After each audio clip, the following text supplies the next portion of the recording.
Welcome to Kenton's videos. Enjoy the video. You start by installing a Chromium-based Android browser that supports Chrome extensions, like Kiwi. Once done, open the new browser and go straight to Settings to enable necessary options. Make sure you use the desktop site view when visiting extension pages. You should be signed into your Google account for easier access. Now, navigate to the Chrome Web Store inside that browser.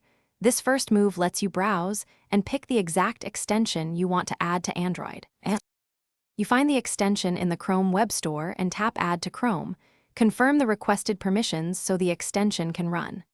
Once installed, open the browser's extensions page, usually Chrome//extensions, to view status and options.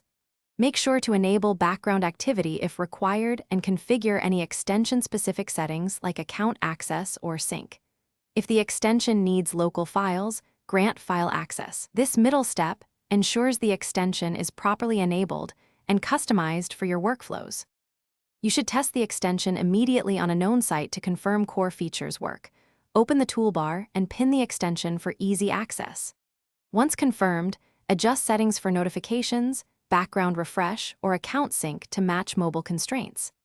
If the extension misbehaves, clear the browser cache, restart the app, or reinstall the extension. Make sure Android battery optimizations aren't killing background processes. One troubleshooting tip: if content scripts fail, enable desktop site and reload the page to force proper injection. Thanks for watching. Consider subscribing if we helped you.